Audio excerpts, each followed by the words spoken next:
So in the last lecture, we have discussed the property of the greatest integer function. अब वैसे fractional part function भी है पर उससे रिलेटेड प्रॉपर्टी ज़्यादा कुछ है नहीं. वैसे मैंने फ्रैक्शनल पार्ट आपको बता दिया था. फ्रैक्शनल पार्ट क्या होता है. इसके बाद हम सीधा लॉगरिथमिक प्रॉपर्टी पे आ रहे हैं. तो फ्रैक्शनल पार्ट के लिए मैंने केवल आपको इतना बता दिया था कि कोई भी नंबर है, कोई भी दुनिया में कोई सा भी नंबर ले लें हम. Let's suppose we take any number x, it can be written in the sum of the form of greatest integer x plus fractional part x. यहाँ से मैंने आपको बताया था फ्रैक्शनल पार्ट x होता है जो x minus greatest integer x होता है. अब मैंने ये कहा था ये ग्रेटेस्ट इंटीजर x, ये तो x के बराबर होगा when x is an integer, और ये x से छोटा होगा जब ये क्या है, जब x नॉट अ इंटीजर. तो ये वाली वैल्यू क्या होती है, हमेशा ग्रेटर देन 0 आती है. इस वजह से ये वाली वैल्यू हमेशा 0 से बढ़ आएगी. 0 के बराबर कब होगा, जब x इंटीजर होगा तभी 0 आता है. जैसे 3 डाल दो, 3 माइनस 3 ये तो 0 आ जाएगा. 3 माइनस 3 यहाँ पे डाला जैसे 3.2, यहाँ पे भी x की वैल्यू कितनी डाली 3.2, तो देखना ही पॉजिटिव आएगा. उसके अलावा मैंने एक बात बताई थी, तो फ्रैक्शनल पार्ट की वैल्यू है, ऐसा भी नहीं है कि 1 तो पार कर दे, ये हमेशा 1 से छोटी आएगी और 0 के बराबर हो सकती है. मतलब तो 0 या 1 के उसमें रहेगी ये. कभी ऐसा नहीं होगा कि फ्रैक्शनल पार्ट यानी कि जो पॉइंट के बाद वाला हिस्सा है वो 1 से बड़ा हो जाए, ऐसा कभी नहीं होता है. एक प्रॉपर्टी तो मैंने यहाँ पे आपको ये डिस्कस कर दी थी. तो ये थी आपकी फ्रैक्शनल पार्ट के बारे में. तो इससे रिलेटेड कोई ऐसी प्रॉपर्टी है नहीं. अब एक चीज हाँ ध्यान से सुन सकते हैं आप, जो फ्रैक्शनल पार्ट x है, फ्रैक्शनल पार्ट x है, तो ये क्या आ जाएगा, फ्रैक्शनल पार्ट x ही आ जाएगा. ये क्या आ जाएगा, फ्रैक्शनल पार्ट x आएगा. देखो इसको दिया है 7.3, ये दिया है, ये 7.3 दिया है. तो इसका जो फ्रैक्शनल पार्ट आया वो कितना आया 7.3 का, वो तो आ गया 0.3 आ गया. उसके बारे में फ्रैक्शनल पार्ट लगा दिया, तो ये तो 0.3 आएगा ना. तो इसमें तो कोई चेंज नहीं होगा, तो यानी कि इसको इससे रिप्लेस किया जा सकता है. इसके अलावा एक और चीज जो आपको ध्यान देनी है, फ्रैक्शनल पार्ट x से लिखा है और इसके बाहर लगा है ग्रेटेस्ट इंटीजर, तो इसका वैल्यू कितना आएगा, तो इसका वैल्यू आएगा 0. आप बोलोगे कैसे 0 कैसे आया, क्योंकि फ्रैक्शनल पार्ट आता है 0 से लेके 1 के बीच में, 0 से 1 पे ग्रेटेस्ट इंटीजर उसे कहाँ पहुंचा देगा, उसे पहुंचा देगा 0 पे. अगर आप कहते हैं कि अंदर ग्रेटेस्ट इंटीजर है, इसके बाद फ्रैक्शनल पार्ट लगा है, तो जैसे यहाँ पे लिया मैंने 2.3, ठीक है, तो 2.3 ये है ग्रेटेस्ट इंटीजर लगा है, बाहर लगा है फ्रैक्शनल पार्ट, तो 2.3 तो इंटीजर है, तो ये तो बन जाएगा इंटीजर 2. तो फ्रैक्शनल पार्ट इसे कहाँ पहुंचा देगा, क्योंकि 2 का कोई भी फ्रैक्शनल पार्ट नहीं है, इसका फ्रैक्शनल पार्ट क्या है 0 है, तो इसका भाई आंसर कितना आ जाएगा 0 आ जाएगा. ठीक है, तो यहाँ पे आपने 4 चीजें देखी, फ्रैक्शनल पार्ट और ग्रेटेस्ट इंटीजर के कॉम्बिनेशन देखे आपने.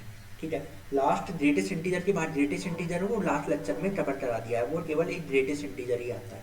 अब आ जाते हैं हम the property of the logarithmic function. तो यहाँ पे हेडिंग डालो, अब आपका नेक्स्ट हेडिंग है that is the properties of logarithmic function. तो ये प्रॉपर्टीज अब आपको डिस्कस करनी है. लॉगरिथमिक फंक्शन की प्रॉपर्टीज क्या क्या होती हैं वो सब हम यहाँ पे डिस्कस करने वाले हैं. तो लॉगरिथमिक की प्रॉपर्टीज क्या होती हैं, पहले मैंने लॉग आपको डिफाइन कर दिया था. लॉग क्या कहता है, log x to the base है, ये y बराबर दिया था, इसे पढ़ते क्या है, log x to the base, इसे पढ़ा जाता है log x to the base a. इसका बेस कितना a है. मैंने उसके बाद एक चीज और बताई थी, x ग्रेटर देन 0 का एंड उसी टाइम पे a भी ग्रेटर देन 0 होना चाहिए, और एक कंडीशन लॉग के डिफाइन होने के लिए ये जरूरी है, लॉग का आर्ग्यूमेंट पॉजिटिव होना चाहिए, बेस भी पॉजिटिव होना चाहिए, और जो बेस है वो 1 नहीं होना चाहिए लॉग के डिफाइन होने के लिए. लॉग होता क्या है, इसकी वैल्यू कैसे कैलकुलेट करते हैं, ये भी मैंने आपको एक्सप्लेन कर दिया था. यहाँ पे 2 दिया है, 2 पे कितनी पावर रेज किया जाए कि आंसर 1/4 आ जाए, तो 2 पे कितनी पावर रेज करूँ कि 1/4 आ जाए, तो ऑब्वियस सी बात है, आप जानते हो -2 होता है.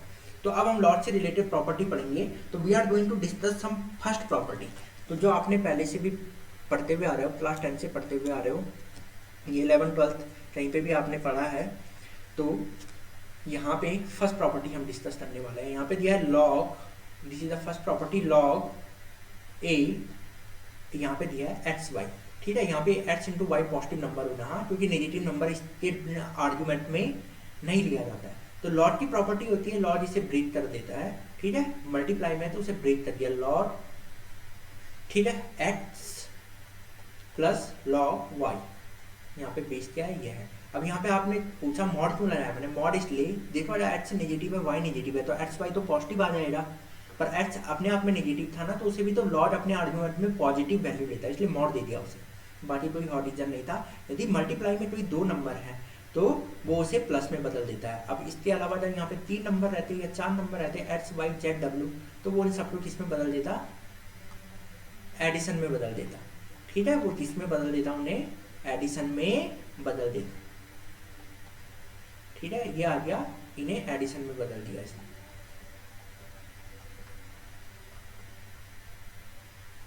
ये हो गया। तो आपकी ये लॉट की फर्स्ट प्रॉपर्टी थी। लॉट क्या करता है, जो मल्टीप्लीकेशन में है it can convert it into the addition. Now the second property of logarithm, second property यहाँ पे गिवन है, log x by y to the base a, log x by y to the base a। तो ये property क्या करती है, इसे multiplication, ये क्या करती है, सब्ट्रैक्शन में बदल देती है। कैसे, log x to the base A, यहाँ पे मॉडल्स लगा दिया, minus log mod y to the base A. यहाँ पे ये आ गया log x to the base A, log y to the base A. ऐसा क्यों हुआ, ऐसा इसके पीछे रीजन क्या था, इससे हमने माइनस में क्यों पुट कर दिया। ठीक है, तो यहाँ पे एक तरीका, तो तुम जब आगे फर्दर फॉर्मूले पढ़ोगे तो समझ जाओगे ऐसा क्यों हुआ। तो यानी कि जो डिनोमिनेटर में उनको माइनस साइन के साथ पुट कर लेना, उनके लॉट के आगे माइनस साइन पुट कर लिया तो ये कन्वर्ट हो जाता है। Now we are coming to the third property. The third property says log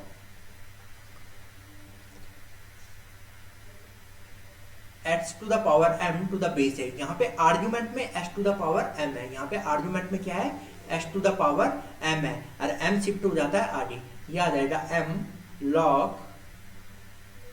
x to the base a। ये कितना हो जाएगा, log, यहाँ पे हो जाएगा m log x to the base a। तो ये प्रूफ कहाँ से करेंगे हम, you can prove this one from the first property. With the help of first property you can prove this third property. How? Here s to the power m means x into x into x into up to m times. Here in the first part s to the power m means x into x into x into up to m times. Now here log की जो first property है वो इसे addition में convert कर देती है। log ax plus log s to the base a plus log s to the base a, और ये कितने टाइम हो जाएगा, m टाइम हो जाएगा। जब ये m टाइम हो जाएगा तो same number m times add हो रहा है, that means it is m times of log x to the base a, m times log x to the base a। तो ये हो गया आपका property number third. Now we are coming to the property number 4। The property number 4, log a to the base a, इसका value होता है 1। How, a पे कितना पावर रेज किया कि a आ जाए, we are going to raise 1। हम यहाँ पे क्या करेंगे, a के पावर में 1 रेज करेंगे तभी तो a आएगा ना, तो इसलिए आंसर कितना हो गया, 1 हो गया। ये प्रॉपर्टी नंबर तुम्हारा 4 है। Now we are coming to the property number 5। Property number 5 here, log x to the base a to the power m, log x to the base to the power m। तो here यहाँ पे क्या करते हैं हम, इसे जो ये m होता है ये बेस पे पावर है, बेस पे पावर, ये आगे शिफ्ट होके 1/m हो जाएगा, ये बन जाएगा log x to the base a। ये कितना बन जाएगा, log x to the base a, ये इतना हो जाएगा। ये चीज आपको ध्यान देना है, log 1/m log x to the base a, ये यहाँ पे से आ गया। उसके बाद property number 6, property number 6 here, log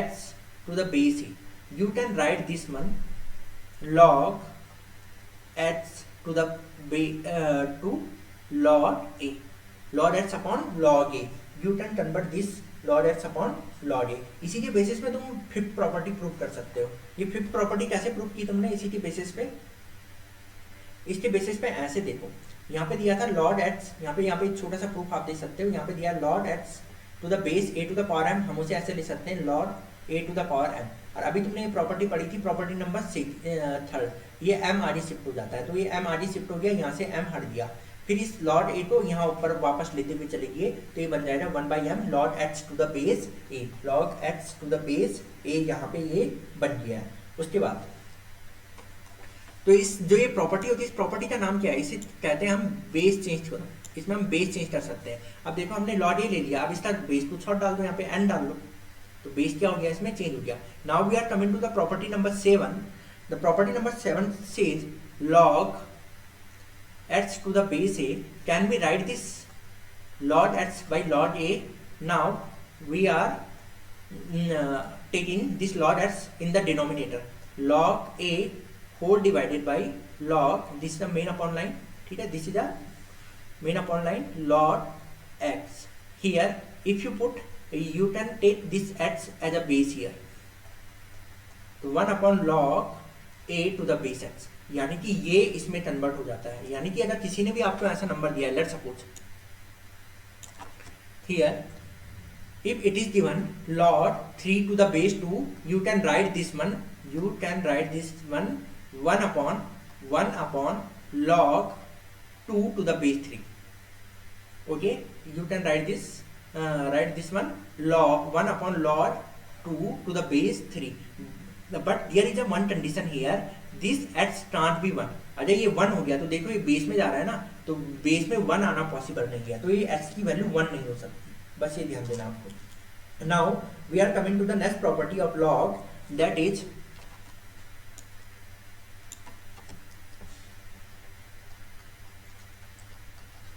here I am only discussing the property here, I am not giving any proof of any property, जबकि मैंने यहाँ पे कुछ प्रॉपर्टी के तो प्रूफ दे दिए आपको, लेकिन मैं सब प्रॉपर्टी के प्रूफ यहाँ पे नहीं दे रहा हूँ। We are going to discuss the proof of this property in the logarithm chapter.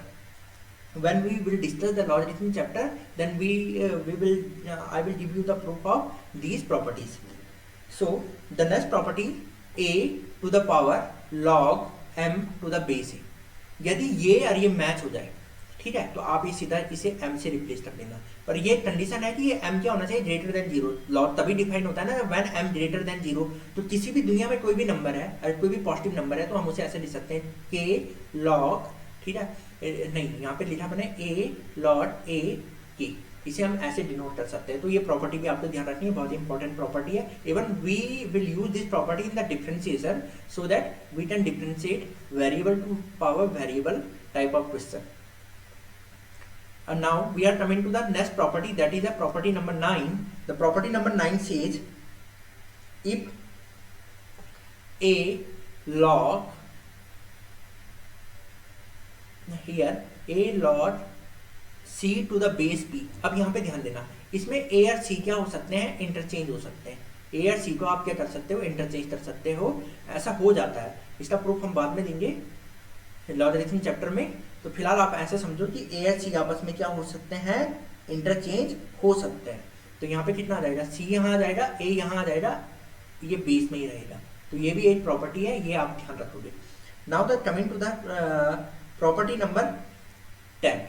Property number 10, in the property number 10 here if log x to the base m is greater than log y to the base m, y to the base m। अब यहाँ पे एक चीज ध्यान से समझा, इसका दो डेफिनेशन आएगा, y दिया रहता है 2 डेफिनेशन, क्योंकि आप जानते हो यदि m की वैल्यू 0 से 1 के बीच में हुई तो इस टाइम पे ग्राफ क्या होता है, डिक्रीजिंग होता है, ठीक है। तो डिक्रीजिंग की प्रॉपर्टी की वजह से क्या हो जाता है, इनइक्वालिटी फ्लिप हो जाएगी, x लेस देन y आ जाएगा। तो यहाँ से क्या हो जाएगा, आप लॉग दोनों साइड से हटा सकते हो, बट इनइक्वालिटी पलट जाती है x less than y। But if m greater then 1 होता है तो उस टाइम पे m ग्रेटर देन 1 में जो ग्राफ बनता है वो इंक्रीजिंग बनता है। तो इंक्रीजिंग की प्रॉपर्टी की वजह से हम ये क्या कर देते हैं, इनइक्वालिटी का साइन नहीं पलटता है, x ग्रेटर देन y आएगा। तो ये प्रॉपर्टी आपको क्या रखनी है, ध्यान में रखनी है। इसके अलावा एक प्रॉपर्टी आप और मेंशन कर सकते हो, property number 11। Property number 11, property number 11 जो हमारी है वो है, प्रॉपर्टी नंबर 11 में log a to the base m is equals to b, is equals to b है। तो दिस इंप्लाइज दैट a, अगर आपको यहाँ से लॉग हटाना है तो m यहाँ से हटाना पड़ेगा। तो m अगर यहाँ से हटाना है तो कैसे हटाओगे, m यहाँ पे नीचे पे है यानी कि बेस में है तो वहां पे भी बेस ही में रहता है, तो यानी कि a is equal to m to the power p। ये चीज ध्यान दोगे आप। प्रॉपर्टी नंबर 12, यानी कि property number 12 of logarithm that is log, यहाँ पे दिया है a to the base m greater than b, ये दिया है। तो लॉग की ये प्रॉपर्टी कहती है यदि m 0 से 1 के बीच में है, यदि m की वैल्यू क्या है 0 से 1 के बीच में है, तो अगर लॉग को यहाँ से हटा रहे हो तो ये क्या हो जाएगा, इनइक्वालिटी का साइन पलट जाएगा, ये हो जाएगा b की पावर m। यदि m की वैल्यू कहाँ से कहाँ तक है, यदि ये वाली वैल्यू तुम्हारी 0 से लेके कहाँ तक है, 0 से लेके 1 के बीच में है m की वैल्यू, तो इनइक्वालिटी का साइन पलट जाता है। बट इनइक्वालिटी का साइन तब नहीं पलटता है if m greater then 1, m की वैल्यू क्या है 1 से बड़ी है, तो इनइक्वालिटी का साइन यहाँ पे नहीं पलटता है। आपको ये चीज क्या करनी है, ध्यान देनी है। तो यहाँ पे हमने डिस्कस की लॉगरिथम और उससे रिलेटेड प्रॉपर्टी। लॉग के ग्राफ आपको याद होने चाहिए। लॉग के ग्राफ हम कैसे बनाते हैं, ln(x) में बेस कितना होता है, e होता है। तो in this time at this time हम ग्राफ कैसे बनाते हैं, ग्राफ सेम बनता है जैसा जैसा m की वैल्यू ग्रेटर देन 1 के लिए बनता है। m की वैल्यू ग्रेटर देन 1 होती है, लॉग का ग्राफ ऐसे बनता है, तो e to the power log ln(x) का ग्राफ भी सेम बनता है, क्योंकि here the base is e which is our Napier constant.